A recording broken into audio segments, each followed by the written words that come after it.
Monsieur Katoumi, bonjour. Bonjour. Vous étiez à Genève le 11 novembre dernier. Vous faites partie des signataires de l'accord désignant un candidat commun. L'accord, on le sait, a volé en éclats 24 heures plus tard. Est-ce qu'avec cet épisode, l'opposition congolaise ne donne pas une image désastreuse de division? Est-ce que les égos des politiques n'ont pas pris le dessus sur l'intérêt général des Congolais? L'opposition congolaise n'a pas volé en éclats parce qu'il y a 5 signataires de l'accord qui sont là, qui sont en train d'accompagner Martin Fayulu, parce que c'était une mission de la population congolaise. Et quand nous sommes allés à Genève, c'était pour sortir un candidat commun. Et nous avions fait la mission de la population. Je suis très content aujourd'hui. Au moins les 5 leaders sont restés, mais nous avons demandé aux autres de revenir à la raison. Donc, pour moi, c'est une déception, parce qu'aujourd'hui, nous avons le candidat du peuple congolais, et c'est le candidat qui va nous amener à la victoire, qui est Martin Fayulu. Vous êtes proche de Félix Tshisekedi, qui était un des favoris de cette candidature commune, qui s'est retiré après avoir perdu le vote de Genève. Est-ce que vous lui avez reparlé depuis? Vous savez, Félix Tshisekedi, c'est un ami, c'est un frère. J'avais un partenariat avec lui. Quand nous sommes allés à Genève, je supportais mon candidat, qui était Félix Tshisekedi. Malheureusement, pour nous, ça n'a pas été. Et il y a eu les élections à 2 tours, ce que nous voulons réinstaurer aussi dans notre pays. Et Félix Tshisekedi a été éliminé au premier tour, Vital Kamerhe aussi.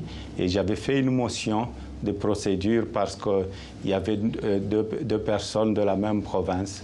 Et là, Félix Tshisekedi et Vital Kamerhe m'ont dit, la loi est dure, c'est la loi, on doit continuer, nous devons accepter les résultats.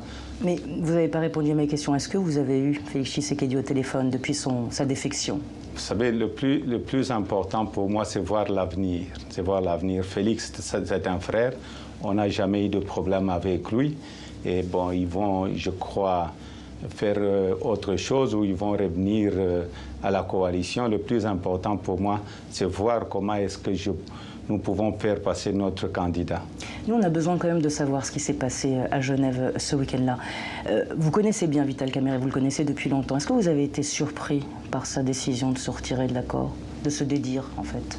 Vous savez, je ne veux pas parler des autres candidats. Le plus important pour moi, c'est voir l'avenir en face, parce que le peuple congolais a tant souffert. Et aujourd'hui, la seule solution, c'est l'unité de l'opposition. Je sais que vous n'avez pas envie de parler des autres, mais moi j'aimerais vous poser une question. On l'a vu à Kinshasa ou à Bukavu, au lendemain de l'accord, des partisans de Tshisekedi et de Vital Kamerhe ont manifesté violemment leur désapprobation. Est-ce que, selon vous, ces pressions étaient spontanées ou instrumentalisées? Pour moi, le plus important, c'est le vote, la nomination du candidat commun à Genève.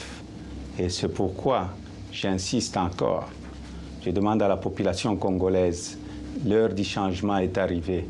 Donc nous avons besoin de faire gagner Martin Fayulu. Quand Martin gagne, c'est la population congolaise qui gagne. Un leader, c'est celui qui dit non à la base quand il faut dire non à la base. Vous ne répondez pas tout à fait à ma question. Est-ce que vous pensez qu'il y a une manipulation, une instrumentalisation des partisans des partis de Tshisekedi ou Kamerhe? C'est une question à poser à M. Tshisekedi et à M. Kamerhe. Il est question d'un ticket commun entre Kamerhe et Félix Tshisekedi. S'ils unissent leurs voix, ils unissent leurs réserves de voix. Ils représentent des provinces qui sont assez importantes. Est-ce que vous pensez que vous 5, réunis autour de Martin Fayulu, vous arriverez à les contrer? Jean-Pierre Bemba va ramener 2 millions de voix à Martin Fayulu.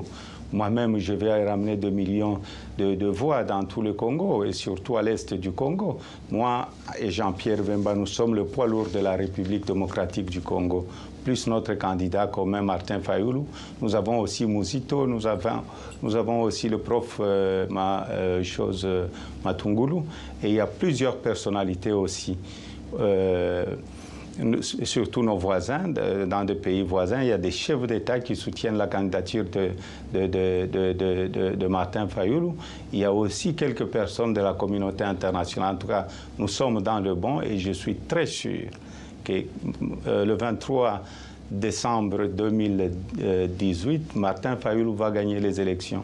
Même en cas de ticket commun, de candidature unique entre Tshisekedi et Kamere? Je ne veux pas parler des autres. Le plus important pour moi, je ne suis jamais... je me trompe rarement parce que je suis un grand stratège. Aujourd'hui, ce que je suis en train de défendre, c'est la voix de la population congolaise. Parce que cette voix résonne encore en moi jusqu'à aujourd'hui.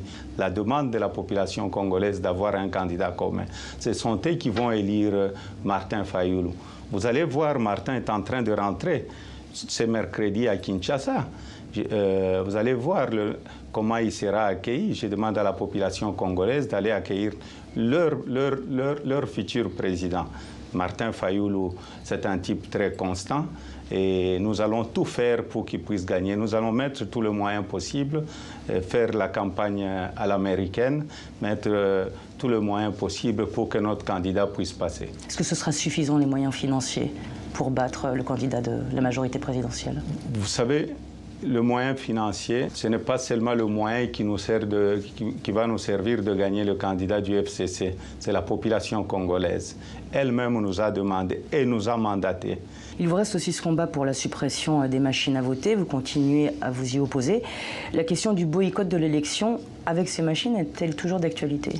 Nous n'allons pas boycotter les élections parce que vous savez, il y a la loi électorale qui est là. La loi électorale du Congo ne recommande pas qu'on puisse utiliser les machines à tricher. Les machines à tricher.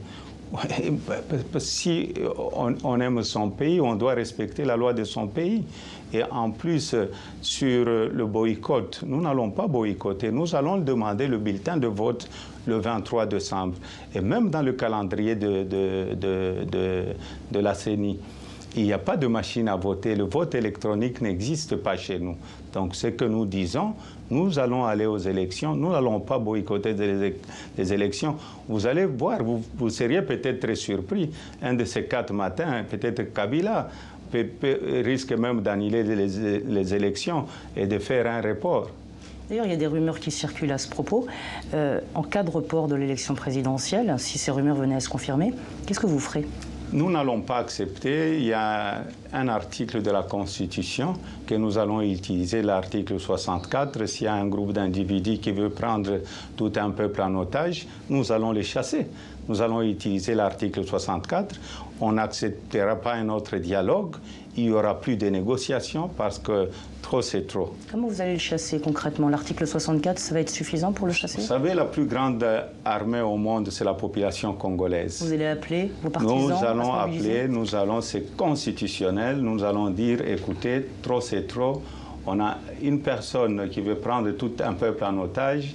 Il est temps de le faire partir. Et nous allons nous tous nous mobiliser comme un seul homme pour chasser le pouvoir en place. Est-ce que vous pensez que les Congolais aujourd'hui sont encore prêts à risquer leur vie pour des questions politiques? S'il y a un peuple qui est prêt, c'est le peuple congolais. On a été tué depuis 2015. S'il y a un pays où on a tué, c'est au Congo. Qu'est-ce que le Congolais cherche aujourd'hui? C'est les élections. Mais attention, nous sommes à 80 millions. Les gens vont aller demander le départ de Kabila. Je sais, il y aura le sang va couler. Kabila est habitué. C'est comme ce qu'il est en train de faire à l'est du Congo, même les ADF, tout ça. C'est lui-même qui est en train de tuer la population congolaise pour pouvoir rester au pouvoir. C'est pourquoi nous demandons à la communauté internationale d'être présente, d'envoyer les observateurs à l'Union africaine et à la SADC. Aujourd'hui, Kabila refuse même les observateurs. Pourquoi il refuse les observateurs? Parce qu'il veut tricher. Pourquoi il veut financer les élections seules? Parce qu'il veut tricher. Monsieur Katumbi, vous n'êtes pas rentré en RDC depuis 2016. Vous avez été condamné par contumace dans une affaire de spoliation immobilière. Vous êtes toujours poursuivi pour atteinte à la sûreté de l'État. Si un des candidats de l'opposition venait à accéder à la présidence, est-ce que vous avez obtenu des garanties pour que ces charges soient abandonnées, pour pouvoir rentrer tranquillement en RDC? Vous êtes quand même un candidat qui peut faire peur. Je fais peur, mais je n'ai pas besoin de garanties parce que je n'ai rien fait. Je n'ai rien fait, c'est pour savoir. Est-ce que Martin Fayoulou vous a donné des gages sur l'abandon des charges qui pèsent contre vous? Je n'ai pas besoin de garanties, ni de Martin Fayoulou, ni de qui que ce soit. je suis sûr et certain, je vais rentrer, je n'ai pas besoin de garantie. Avec les récents événements, M. Katumbi, on peut se poser une question légitime. Que vaut la parole d'un homme politique congolais aujourd'hui? Vous savez, tout dépend de la personne.